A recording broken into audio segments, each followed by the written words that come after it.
Yeah, I mean, and the thing, yeah, exactly, dude, 100%. It doesn't, some of that doesn't make sense to me because, and it's like, and it's also, remember how like people think that this NIL, selfish locker rooms, guys getting paid more than it's like, Hmm. it's not just the coaches that are doing it, Nate. It's also the players as well that Yeah, are supporting their other players. That we got like every kid on our sure. team is reposting that stuff. So, uh, yeah, I mean, Yeah. Oh, I have another question for you. yeah. Regarding the NIL. What do you how long do you think, I guess, the amount of payments that every athlete is going to continue to get? I don't see it happening the way it's happened this year continuously. Yeah. So here's what I think on the whole thing. I don't think these companies are going to jump at these college athletes, basketball. I don't think they're going to jump at the college basketball players, and all this money is going to be thrown around. I think maybe at first there will be some, but if you're a company and if you've been in operation for 5 to 10 years, right? You're not just throwing your money to somebody, to some 18-year-old kid, right? You're gonna vet the kid. You're gonna do your process and figure out if this is a kid that you want to put your money in. So are there some deals right now that maybe, but I don't even think there's a lot of deals that I've thought of. I mean, I know we have Hersey, but I don't think there's a lot of deals that have been that crazy. And I think No, but I think like more so even at like a local level is where this, like, yeah. Gatorade is not coming in to give somebody, Nike's not coming in this is basically to put a band-aid over the guys who want to go out and sign some autographs and make some money or sell a jersey or a t-shirt. I would That's agree with really what this that. is. I would agree with that, but also like the Amani Bates, the Chets, like they will make like They those are when you might see an Adidas signing early. You might see, a Nike signing early, a Gatorade signing early. Like that's I think the type of caliber you're gonna really see it like hit for.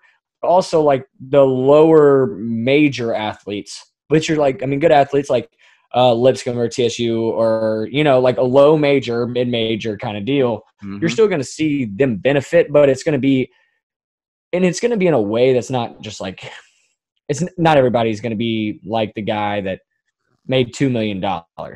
Like And look, and I'm there's not going to say his contracts. name, They but they sign things. It's not like there's that set amount of money and they just boom hand them over this wad of cash, like, for that yeah, amount. There's contracts. There's things you have to do to fulfill the contract, right? So I would imagine even the Amani Bateses of the world, and we're talking about 4 to 5 guys a year, right? That are looking at a sponsorship or exactly. some sort of endorsement deal with that type of money. We're not talking about a lot of people. Um, Hmm. so it's And you yeah. might have gotten like at the specific schools, not like a Gatorade or Adidas, but some big name companies in the state, like a Keon Johnson, I think would have made a lot of money last year at Tennessee.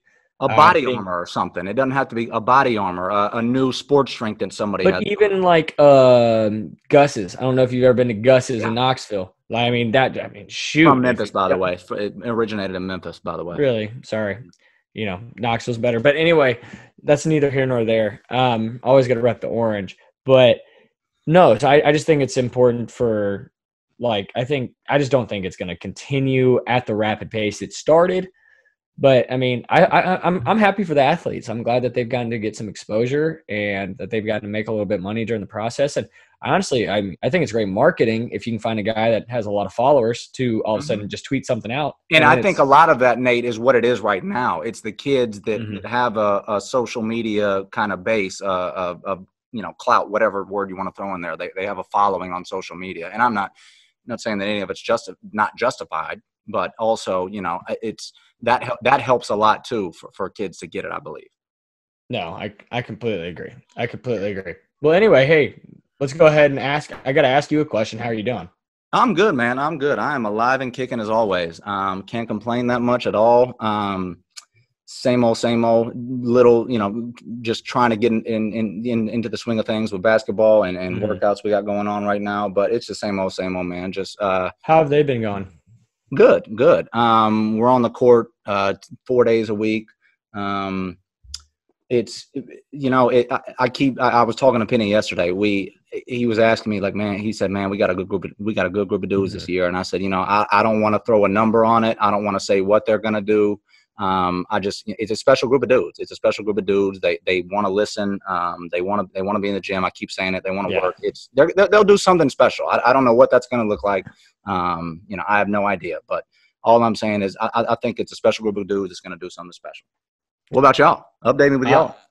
I'm good, dude. It's just exciting to have everybody back and excited to practice. We have some guys, I think, that are taking maybe the next step. I think everybody has just been competitive, so that's been good. Yeah. We'll see. We'll see. I'm positive about it, but anything can go either way. So I'm going to take that stance. I'm not going to give anything too much one way or the other right now. Yeah. But I really love our guys, and I really believe in our guys. So I think it could be really good. But Asa, I was thinking about it today, and I was just thinking about how it is episode 52, and I got it right today. I had to get it right today. It is episode 52 of the Mind of a Coach podcast, and holy cow, it's been a year. It's been a year. It's been a year. I honestly can't believe we're here. And I feel like we say this every once, but yeah, it's been a year. It's been a year. You know what's funny, Asa, is that 365 days. Well, first, who is your title? Because I already know who my only 52 can be, and it's got to be Jordan McRae. It's got to be Tennessee native Jordan McRae. Or I don't know if he's a native, but he was a hooper, and I got to go with Jordan McRae. Something tells me Jordan McRae is not a Tennessee native, but I respect what you just did right there. I really respect what you just did right there. I'll tell you what. I just don't know any 52s. I might be completely off base here, but no, I nothing is coming to the dome right now. Nothing is coming to the dome. Let me look this up real quick. But that was good, Jordan McRae. Was he 52 at Tennessee? At Tennessee, which I don't know why he chose that number, but 52. However, while you're looking it up, let me know when you get it. Do you have anything? Oh my gosh, Nathan, you want to know who the second person that popped up was when I typed that in? Who? Jordan McRae. Really? I'm not kidding. I'm looking at it right now. Hang on. Yeah, I'm looking at it right now, and that was on Google. Now it's on Basketball Reference, but Jordan McRae was the second name that just popped up.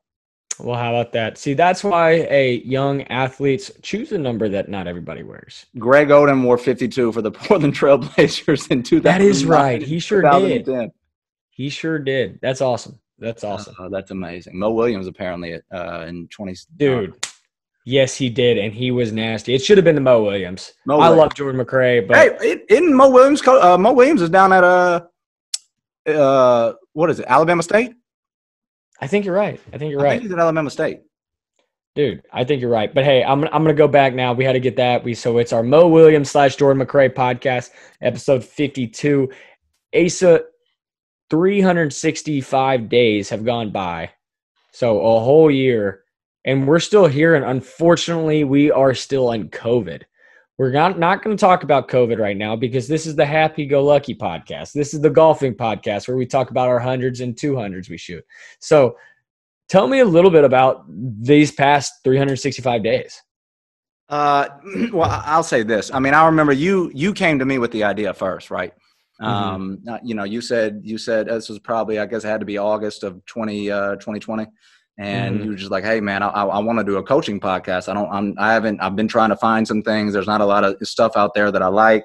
And I said yes. Right. And so you came in with the idea, and I didn't, we talked a little bit about it. We really pretty much did it just a month. Right. We did. I was like, hey, we got to do this in a month. I got a little anal in it, and I was like, all right, we got to do this in a month. This is when it has to be done. This is when. Yeah, it was basically from the time you told me, like a month later, we dropped the first podcast, and we really only had like one trial run, and I'm not even sure we probably dropped the first trial run as the first episode. Literally one trial. I don't know, man. It's just it's fun, dude. I am thankful for you for coming to me with this idea. I really am, and I told you that before off air. I texted it to you. I really am grateful that you asked me to come along on this journey with you, and that we're doing what we're doing, because I think people take notice, and it's cool, man. Like we've said before, if somebody if one or more people in the world called you coach, then you're welcome to come on the podcast. We want to talk hoops and learn as much as we can and get as much information to people out there as we possibly can. And Nate, it's been a blast, dude. It's fun. it's been so much fun. And I'm glad for this year episode, you and I get to sit down and just be ourselves. Yeah, 100%. And I'm going to go ahead and answer that question as well. I know I asked it, so it's a little weird that I'm answering it. But, man, to go off what you said, I'm so glad that you decided to do this. And it's been so – I know I got to brag on you for a second. It's been so fun and, I guess, heart-filling to see you grow within this podcast and to see how you have – the questions that you've asked and the way you've presented questions, the more you've come into yourself. I was actually talking to someone earlier and they were like, man, I love Asa and like who he's become in this podcast. And like, he's found his personality. And it's very easy to root for you within a podcast. Cause like I go back and listen to it. I'm as much of a loyal fan as anybody else. And I guess I get to be a part of it. But it's honestly just interesting to get to hear. And honestly, I mean, I'm just gonna be honest. I don't listen for me. I listen because I'm like, okay, what are usually our guests giving us that I might have missed during it? Yeah. And to go off that, like besides the fact that you are doing a phenomenal job, it has been really, really, really cool to have conversations with people that I would never have probably had, or maybe it would have taken a lot longer to have. So I think it's just been an avenue for growth for us individually, which has been phenomenal. And I couldn't take it for granted. And for like, I guess anybody that is watched, if it has helped grow them, which I hope so, because I mean, at least I've gotten something from it. Mm-hmm. And I think if we are able to get something from it, maybe somebody else is. So I think that's been my most exciting thing that I've taken from the last 365 days is the fact, one, I can't believe we've done it this long. Yeah. And two, I can't believe people have agreed to come on this podcast. Listening to previous episodes, I can't believe we've gotten the likes of Coach Bird and Coach King and Coach Alexander and, Lipscomb assistants, Coach Edstrom, Rutiliano, like some of the guys that just like are super dear to our hearts to come on and just be a part and support us. And I mean, that speaks highly on them to like come support us. But I mean, to everybody else, like hopefully that we're super appreciative of you, and hopefully that you understand that we're trying to help you guys out as well and promote your name and promote your message as well. So I know I got on a tangent right there. I got excited, Asa, but that's what my 365 days have looked like. Yeah, dude. Well, thank you for what you just said right there. I think you're absolutely right. Again, none of this was even thought of before you. I think the funny, and I'm glad we're doing this episode the way we're doing it was because, we're scrambling every week. If we're not recording till Wednesday, we're trying to find somebody Wednesday afternoon to do the podcast. And we try to plan ahead, don't we? We do, and I'm getting to a point here. We try to plan ahead. We're not great at it. But anyway, all of a sudden it'll just be like, I mean, we got other jobs. Like we're also working for a university. That's and another thing, dude. Full time. Yeah. And how much time, we got to worry about this and be concerned about this. But we also have, 99% of our time has to go elsewhere. Otherwise we can't even do the podcast. And what I was trying to say is that I'm glad that we're doing this episode this way because we're trying to find coaches. We're trying to get somebody on. And then I think, at least for me, sometimes we forget that, hey, we got a dude that's an assistant coach a head assistant coach at a Division II school in Nathan Moran. I've been going on my third year at a division, you know what I'm saying? And I think it's cool for us to just sit back and kind of talk and take a deep breath, and you and I talk hoops as opposed to – because we can talk hoops. We can talk hoops, Nate. Yeah, and we know hoops. And I don't know, there's something about – and this is the thing I think we're almost spoiled in getting to do the podcast is we get to learn from all these people. Firsthand. Yeah, and I mean, I guess we do know basketball a little bit, wouldn't you say? So just, I mean, not as now. Let me be very clear. Not as much as some of our guests know. 100%. But at least enough to where I think we're capable, and we played, and we're coaching now, so a lot of different aspects of the game. But man, I mean, we've just been super blessed, man, to have the people that we've had, and I'm lucky to have you working alongside me. Well, I appreciate you, man. Again, it means the world that you asked me to help you out and come along with you. So I appreciate it. All right. Well, hey, I got a question for you. So, so like he said, we're going to dive a little bit into us this week. It's a little bit different. So this is usually the time I'd say, hey, Asa, you ready? And he'd say, let's get into it, or let's get it, or something like that. So let's get it. Asa, you ready? Let's do it. Let's do it. There it is. There it is. All right. Hey, so you are the video coordinator at TSU. Hang on, man. Hang on. I'm sorry. I'm sorry. You got to ask me, if this is the 52nd episode, you have to ask me what I have to get off my chest. I can't think of it. 52nd episode, Nate. Come on. 52nd. Man. I don't know, Asa. What do you got to get off your chest? Thank you, Nate. All right. You know what? I actually got something today, and we didn't talk about it last week, but college football is back. Football is back. NFL is about to start. This targeting rule in college football is getting out of hand. And I know we're basketball, but whatever. I love football. Nathan loves football. Football's great. This targeting rule is getting so out of hand. Everything's a target. First of all, the kids get kicked out for something that they really didn't even mean to do. Now, is there a rule in place? Yes. But why do we got to kick the kid out for something that he literally didn't even mean to do? He was just trying to make a football play, and the kid's getting punished. 15-yard penalty, cool. Give him a 15-yard penalty. But the kicking the kid out is ridiculous, dude. Yeah, no, I agree. I think it's not fair for the defense at all, because the offense can lower their helmet and make head-to-head contact. They can lower their crown, and it's not targeting. Yeah. Like, I don't understand that.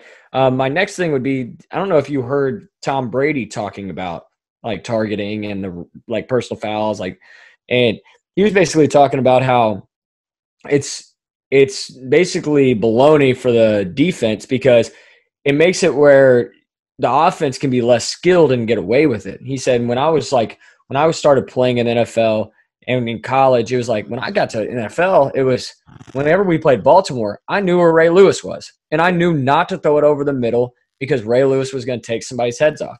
So it made you adapt and adjust to it. And if you messed up and you weren't skilled and you weren't paying attention, you were going to set your player up for a bad situation. So I guess what I'm saying is it like, I agree with Tom Brady. It makes the game a little less skilled. You can throw it wherever, and you have to two-hand touch them down. If I'm a quarterback, I'm just going to run to the sideline, and then I'm just going to keep going, because anything's a judgment call, and if you push me, I could flop or act like it was a personal. I mean, it's just ridiculous right now. So I agree. I think the targeting is ridiculous. I think the roughing the passer is ridiculous. I think there's a lot of ridiculous in football, because, like, why is football, like, I understand the CTE, I understand keeping everybody safe, but man, football was meant to be a physical sport. Right. Absolutely. But it's just, I can't fathom why we just have to automatically kick the kid out of the game when he's trying to make a football play, and he didn't mean to. He wasn't. Most of the time, I don't feel like there's malicious intent whatsoever. But they kick the kid out. It was malicious. A lot of times it's malicious, but I understand what you're saying. Malicious in the intent of, like, trying to hit head to head, like right. Thank you. Trying to knock somebody's head off, like, that's part of football. But yeah. I understand what you're saying. It is very frustrating. One more thing. Shout out to Mackenzie Milton. That was a pretty cool story this weekend, college football, that happened. Except the announcer, I can't remember if it was Tirico or who it was. He could not shut up about how catastrophic his knee injury was. I was like, dude, the kid's back. Let him play some football. He said it like 75 times. Man, I'm gonna be honest. I wasn't even watching the game. I fell asleep, so it was late. It was late, or I guess too late for me. Good game. That was actually a really good game. Yeah, 100%. So, Asa, before I started talking about it, or before I forgot that you had to get it off your chest, I was talking about you just being a video coordinator this year. Mm-hmm. And not just this year, but the past 3 years. And that is a big role. I mean, that is a Division I role. You are on a Division I staff. So just give me and everybody else a deeper dive into what you do or what your role is at TSU. Yeah, that's a good question. So as I've said a couple of times, it's been the busiest, so it's interesting. So my first year here, I didn't have I started in December, right? 2019. Yeah. I didn't have a summer. I didn't really have a fall. So I kind of just hopped in. They were already playing games. They had just had a Thanksgiving tournament. So I kind of hopped in right there. Obviously, the following summer, COVID happened. So we didn't have, no schools really had any type of summer at all. So this was my first summer. And I keep saying, I'm busier than I've ever been. I help out any way I can. I help Coach Russ. We've been working on the elite camp that we just had. Anytime Russ needs something, I do a lot of video stuff as well too. But anytime Russ needs something, I got my hand helping him. I do a lot of video work for Penny. Penny likes to post stuff on Instagram, and I do a lot of stuff for him that way. I'm kind of behind the scenes. If we have somebody on campus and we need to show them something, or we want to talk to him, Penny will kind of come to me with a vision or kind of what he wants out of a video or something. And so, you know, he's basically he's the visionary. He's Spike Lee, and I'm like, I don't know, I put it together. He has the vision, and I kind of try to bring it to fruition. I can't think of a director. Bring it to fruition, okay. Yeah. And so I do a lot of that, man. It's fun. And you know, my relationship with Penny, I kind of know, at least I think, you know, I know what he wants, and I think I'm okay at kind of bringing what he wants to light and to fruition. I'm helping coordinate anything that goes on with visits or stuff. I'm trying to help coordinate that. And then you know, we got tryouts. I'm helping tryouts coming up in a couple weeks, and I'm helping out with that, and made flyers and getting the word out there and making sure we're talking to camp, you know, getting everything squared away for kids that want to come try out. So man, it's just this video stuff too. I do anytime that there's a video question, you know, they're coming to me. I'm talking to Synergy. I'm talking to Sports Code. I'm talking to Huddle. I'm talking to all those people. If they need clips for something, it's a lot of video stuff, and it's just, you know, it's regular coaching stuff, man. You're getting stuff done until practice, right? You're putting out fires. The goal is to get to practice and hoop, and there's a lot of hurdles you got to come over before 3 o'clock comes, right? And so that's what I'm doing, man. And it's, you know, I said it a week or so ago. It's some of the most fun I've ever had, and that's not a lie. I'm being genuine. It's fun. I mean, it's stressful at times, but it's worth the stress. Yeah. I mean, shoot, the best problems to have are during practice almost. Yeah. You know? that's you can quote me on that. Go ahead and quote me on that. The best problems that to might have be the name of this episode, actually. The best problems you can have are in practice. Yeah, that I mean, honestly, I mean, that might be true. But this is what I was also going to go. So you were talking about Penny and Instagram, and social media is a big part of what you guys have been doing at TSU. Tell me a little bit about the significance behind the social media right now for kids and for your program. Well, I'll say this. Obviously, over the last probably year and 4 months, year and a half, you know, I think there's a changing of the guard per se coming, right? I really do. I think that kids are starting to look at where they go to school and who they play for differently. And I think us at Tennessee State, being HBCU, is in a really good position to change some stuff, to really change the landscape of college basketball. And it's not an accident that we're in people's top 4s, top 8s, top whatever. That's not an accident. It's not. Coach Penny has put together what I think is the best coaching staff in the country. And we're really, really, really good at what we do. And all of us are.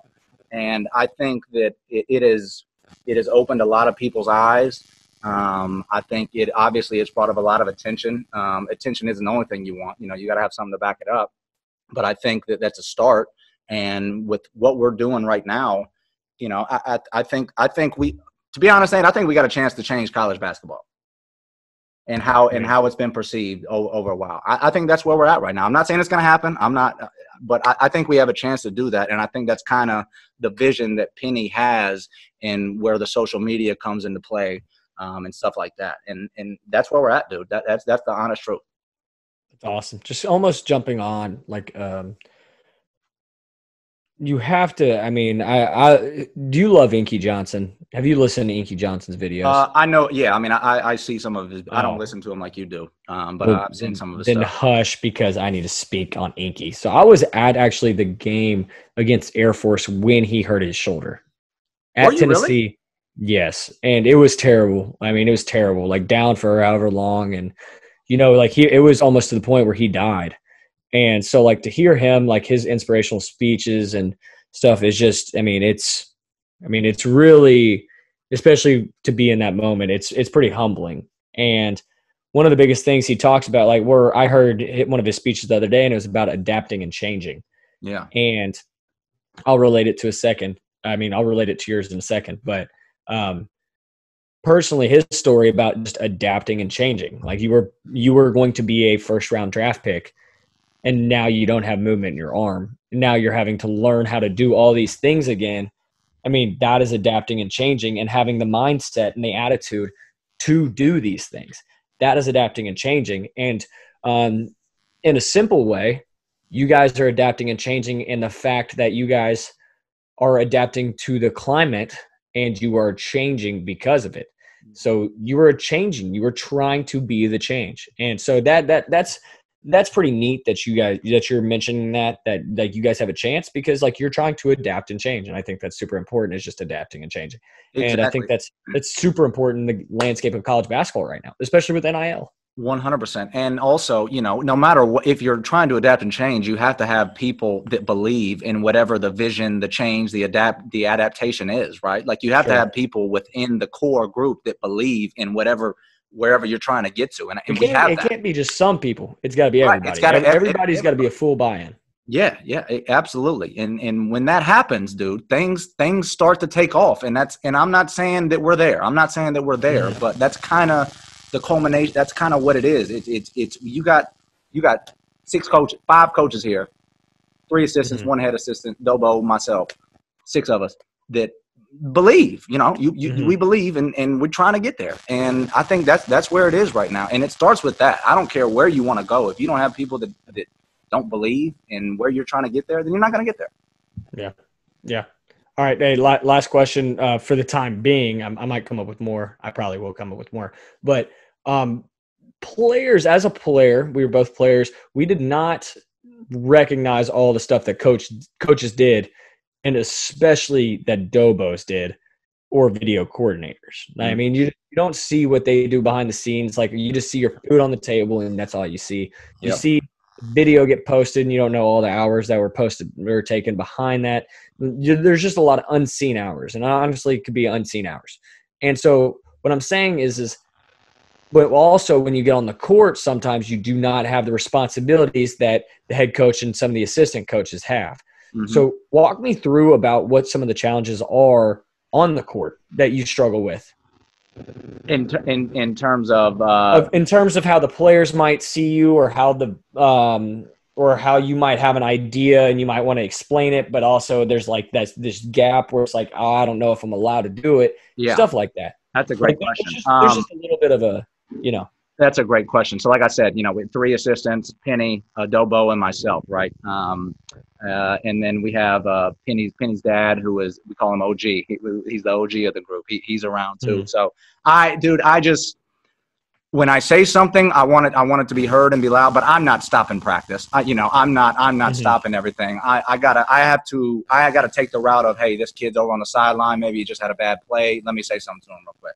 Let me point out something that he did when he's away from all the madness. Because if you got 2 or 3 coaches at one time trying to coach a whole drill, well, what is my voice going to do? That's just going to add to the chaos, right? The kid's not going to hear anything. So I got to take the approach of, I gotta talk to this kid, when he's after the drill, when he's walking back to the locker room after practice. And so, but also making sure that when I do say something, I'm confident in it. Like, today, me and Russ were doing shooting groups. So we were out. We didn't have a workout today. It was just voluntary shooting groups. And so we had a couple kids, and at some point in that situation, I'm more inclined to say something out loud, and before I ask Russ or Penny or anything like that.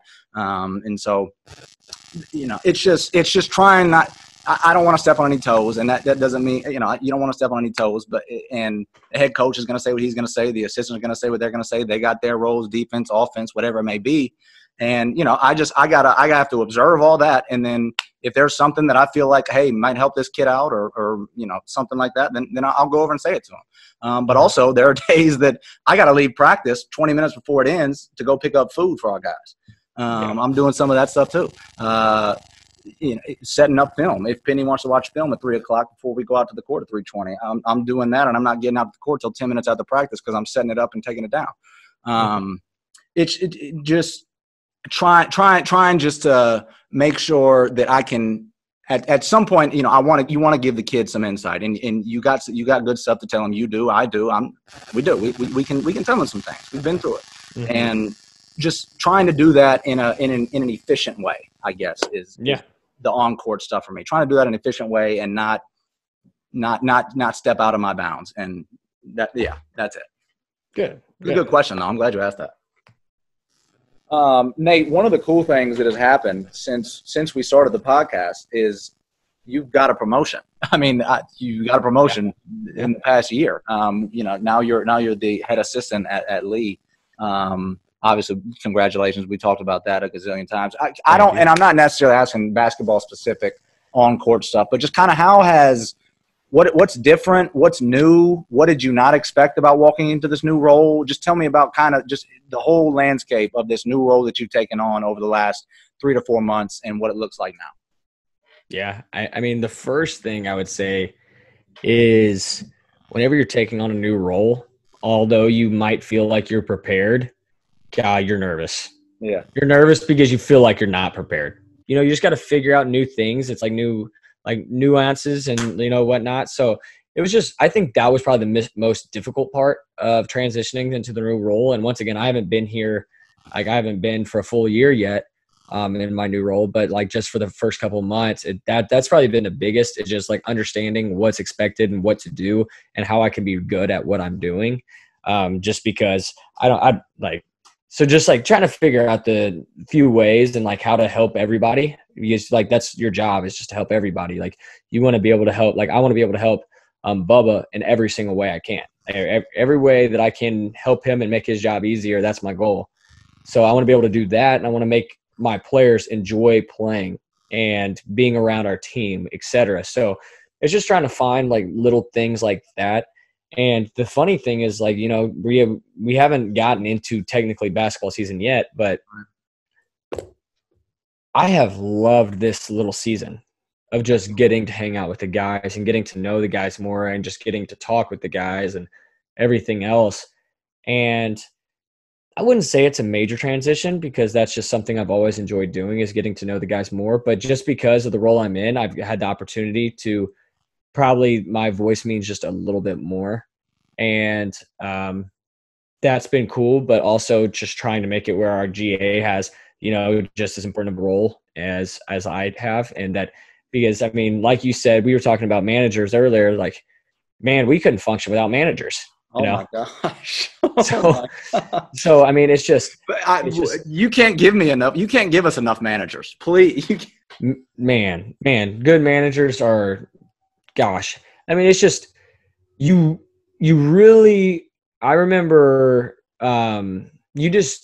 everybody is the same, right? Everybody's the same with different roles, as in every single person's role is important, and you have to find value in that role. So we have 16 guys on our roster, 1 through 16, very important. We have managers on a roster. Every single manager can bring something different and valuable to the table, and same thing with coaches. So I don't know. It's just finding the new value and what I have to bring value in, I'd say, is the most important and newest thing I've had to learn. So you mentioned a second ago your kind of your voice meaning more now, and obviously in which it certainly does. How do you navigate that? Did you change your approach at all or at all? I mean, how does, now that your voice does mean more how do you not let your ego get in the way when it comes to delivering a message to a kid, coaching a kid? Love them. Yeah. Love them. I think the biggest thing from is understanding that, man, let me talk about, man, I wrote this quote down the other day, and I wanted to talk about it because I was like, man, if I ever write a book, this has got to, maybe this is the title, It was just not, I mean, probably not a title, but just something so significant. And let me just find it really quick. Okay. So this was something that was just man, it hit me. Right. And it was, young coaches have to have a clear defined line. You have to have a clear defined line. What does that mean to you? So when I'm talking about a clear defined line, it means that what is acceptable and what is not acceptable.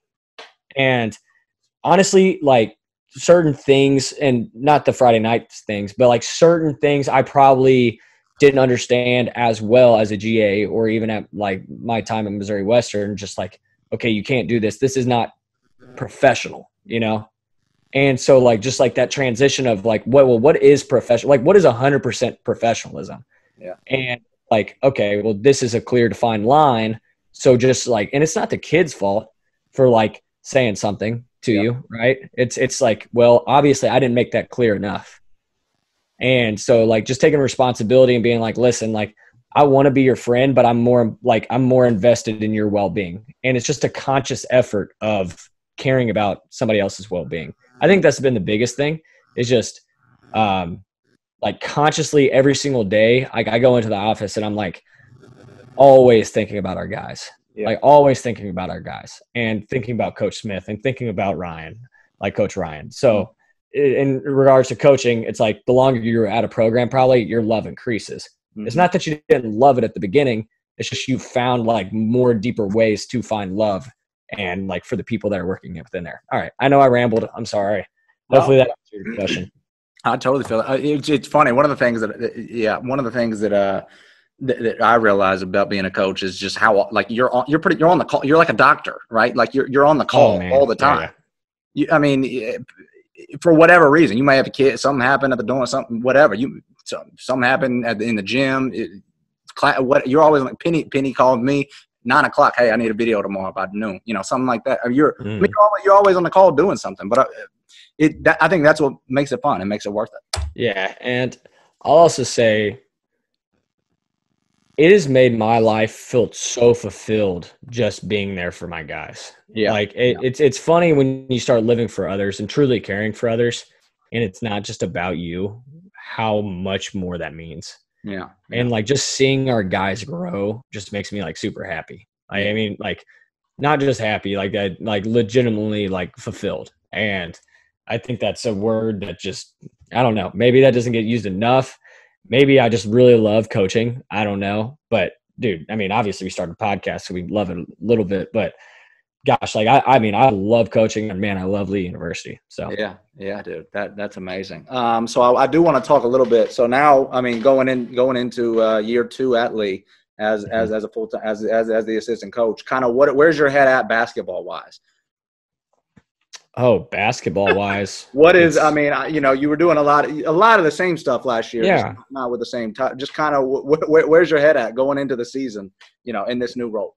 Yeah, well, this is not meant to sound. And maybe I'm sorry, maybe not to cut you off. Maybe the role in your mind hasn't changed. It's just a title beside the name on the website or something.